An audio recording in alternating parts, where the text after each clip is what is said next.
morning, good morning.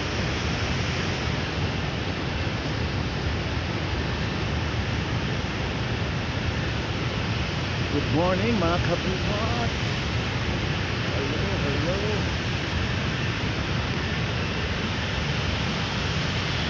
Magandang umaga po. Tayo po ay magpasalamat at manalangin sa ating Panginoong Diyos, ang ating nag-iisang Ama.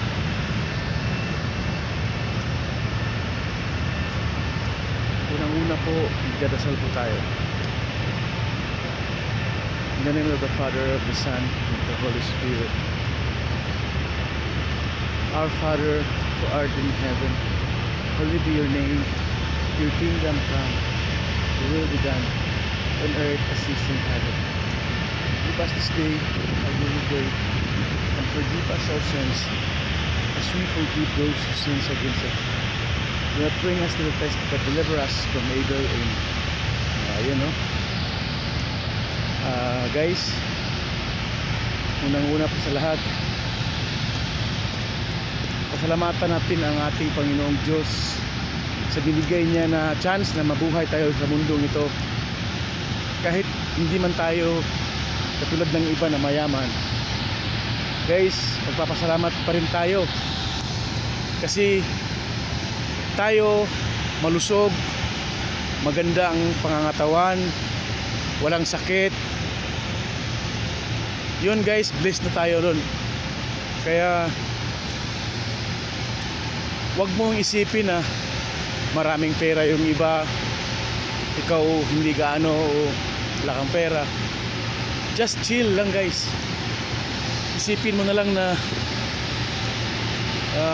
okay ang lahat. Maganda yung pakiramdam mo, may faith ka sa ating Panginoon, masaya ka sa buhay mo, okay na yun. Kasi nga lahat po tayo ay lilipas lang sa mundong ito. Walang sino man na mag-i-stay sa mundong ito. Kahit isa, lahat tayo ay lilipas. Kaya habang tayo ay nandito sa mundo, gawin natin yung bagay na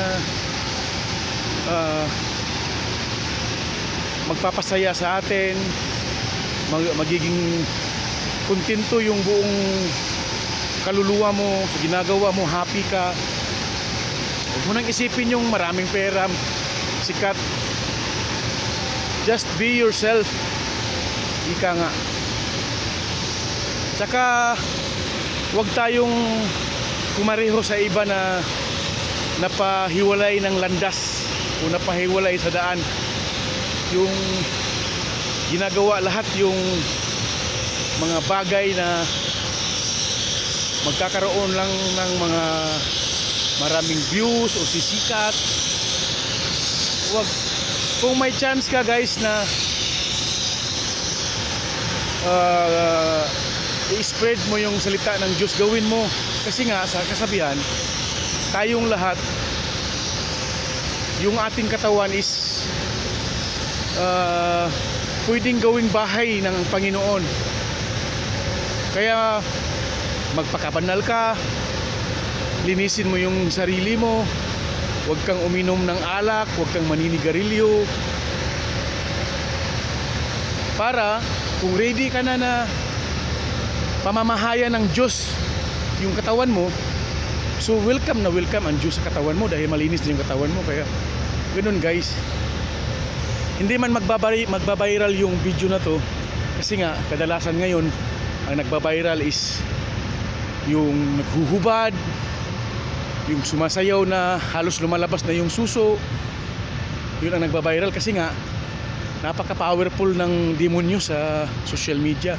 Kaya tayo, kahit kung sino man ang makakakita ng video na to, sana i-share nila or pakinggan nila. Guys, once again, pasalamatan natin ang Panginoong Diyos sa buhay na binigay.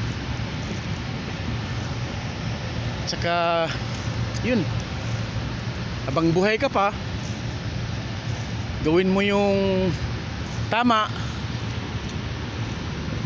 Kasi pag namamatay ka na, wala na.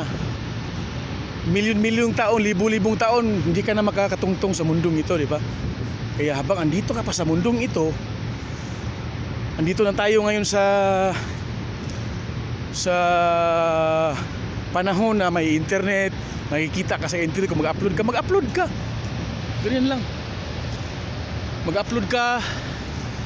Pagdating ng panahon na mawawala ka sa mundong ito, makikita yan ng mga apo mo, kung sino mang tao na pwede makakita sa video mo. Kaya guys, once again, gang, just chill off, just embrace life. Kung ano ang meron ka, magpasalamat ka sa Diyos sa buhay. Ganun lang guys. Kaya kung sino man ang makaka-views ng channel ko, ang Anak ni Ama TV, sana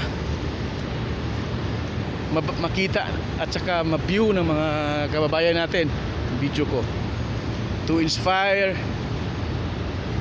people. Tingnan mo yung panahon na kaganda, napakaganda, bigay ng Diyos. Isipin mo yan, bigay ng Diyos. Kaya kung ano yung mga plano mo sa buhay, gawin mo,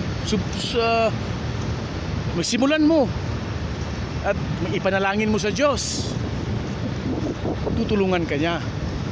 Ganoon lang yun ang buhay. Kaya once again, ang Anak ni Ama TV, thank you YouTube for the chance na magkaka-video ako. Okay, bye, thank you, God bless, bye bye.